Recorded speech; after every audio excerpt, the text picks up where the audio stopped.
आखिरी सवाल आपसे कि गिरीश सिंह यहाँ पर बैठे हुए हैं जो दिल्ली के हैं, क्लास 11th के छात्र हैं। इनके मन में एक सवाल है माननीय प्रधानमंत्री महोदय जी, सुमध्याह्न।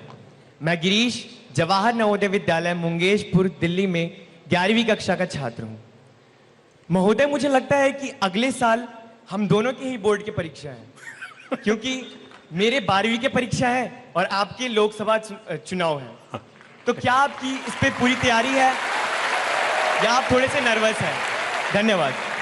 मैं सवाल फिर से दोहराना चाहूँगी माननीय कि इनका सवाल है कि मैं 11वीं का विद्यार्थी हूँ, अगले साल हम दोनों की बोर्ड परीक्षा है, मेरी 12वीं की परीक्षा है, आपका लोकसभा चुनाव है, तो क्या आप इसके लिए तैयार हैं या फिर नर्वस हैं?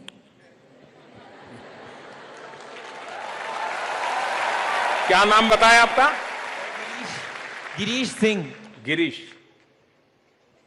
इतना मुझे पक्का लगता है, अगर मैं आपका टीचर होता तो मैं आपको गाइड करता कि आप जर्नलिज्म में जाइए, क्योंकि ऐसा लपेट करके सवाल पूछने की ताकत जर्नलिस्टों की ही होती है।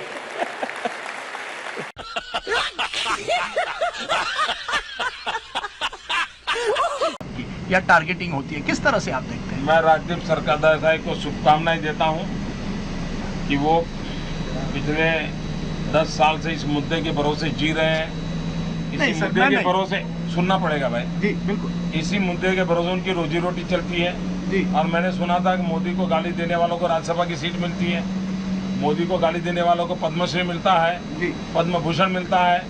तो मेरी राजदीप सरदेसाई को शुभकामना है कि आप अपना ये अभियान जारी रखिए और आप भी ऐसे मित्रों की मदद से राज्यसभा में पहुंच जाइए। आप भी ऐसे मित्रों की मदद से पद्मश्री पद्म भूषण कुछ प्राप्त कीजिए। मेरी आपको बहुत शुभकामनाएं हैं।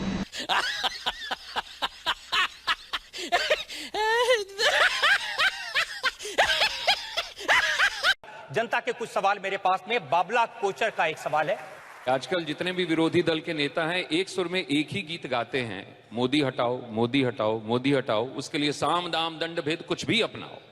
जब आप तक ये बात पहुंचती है तो क्या प्रतिक्रिया होती है? गुस्सा आता है, हंसी आती है, क्या प्रतिक्रिया होती है? मैं उनका आभारी हूं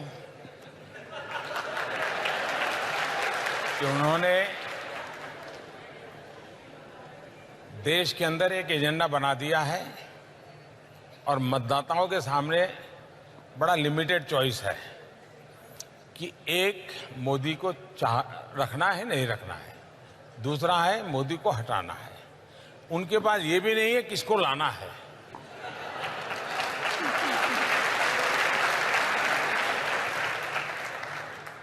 उनके पास ये भी नहीं है कि मोदी को हटाना क्यों है। दूसरी तरफ देश को पता है कि मोदी क्या क्या हटाना चाहता है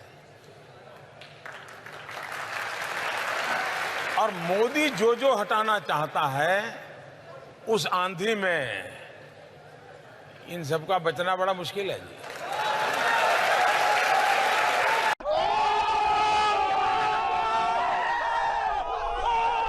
हमारा आइडिया डिसलेक्सिक पीपल पे बेस्ड है। डिसलेक्सिक बच्चे ऐसे बच्चे होते हैं जिनकी लर्निंग और राइटिंग पेस बहुत ज़्यादा स्लो होता है, बट उनकी इंटेलिजेंस और क्रिएटिविटी लेवल काफ़ी अच्छा होता है। जैसे कि हम तारे ज़मीं पर मूवी में दर्शीन रावल का जो भी क्रिएटिविटी लेवल था वो काफ़ी अच्छा था। तो कोई 40-50 साल के बच्चे को भी ये योजना काम आएगी?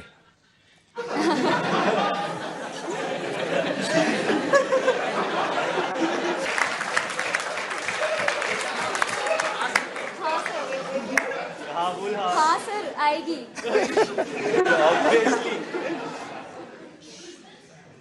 तो सर बेसिकली फिर तो ऐसे बच्चों की माँ बहुत खुश हो जाएगी। ऐसे बच्चों की माँ बहुत खुश हो जाएगी।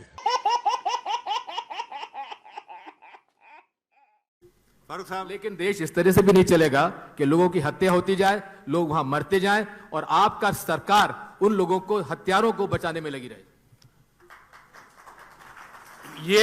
ये दिगी राजा मध्य प्रदेश के मुख्यमंत्री थे जब 2002 में गुजरात में घटना घटी। और आप जब वहां पर मुख्यमंत्री था मैं, तब आप महामंत्री थे बीजेपी के इंचार्ज में मध्य प्रदेश में। और गुजरात सरकार ने मध्य प्रदेश की सरकार को, महाराष्ट्र की सरकार को, राजस्थान की सरकार को तुरंत फैक्स चिट्ठी भेजी कि मुझे तत्काल पुलिस की मदद चाहिए, आपका पुलिस फोर्स मेरे यहां भेजिए। तीनों Congress rule state, I am talking about 2002 Farooq साहब। और इन्होंने मना कर दिया, इन्होंने मना कर दिया। मित्रों, आज भी हमारे देश में कहीं कोई घटना घटती है, एक राज्य दूसरे राज्य में पुलिस फोर्स की मदद भेजता है, ये तीनों राज्य कांग्रेस ने मदद करने से इनकार कर दिया। मित्रों, मैं कभी इन विषयों में जाता नहीं हूं, लेकिन आज मुझे जब मेरे मुंह में उंगली डाल रहे हो तब मुझे पब्लिक में कहना पड़ा। लेकिन आज मुझे जब मेरे मुंह में उंगली डाल रहे हो तब मुझे पब्लिक में कहना पड़ा। अब कांग्रेस के नेता ये कह रहे हैं कि प्रियंका गांधी की एडवांस एंट्री हो गई आपके डर की वजह से, मोदी वापस आ जाएगा। डर अच्छा है, लेकिन एक आदमी ऐसा है जो कहते हैं कि मैं मोदी से नहीं डरता। वो एक डायलॉग है ना, राहुल, नाम तो सुना होगा आपने।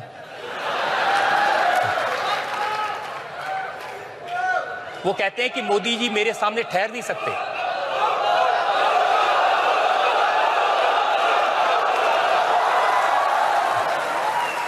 मैंने एक बार सुना था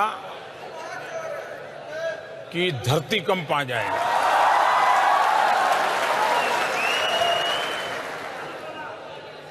तो मैं उस दिन पूरा दिन पार्लियामेंट में बैठा। मैंने कहा हो सकता है घंटे के बाद आए, 2 घंटे के बाद आए। बड़ा इंतजार किया जी, नहीं आए, नहीं आए।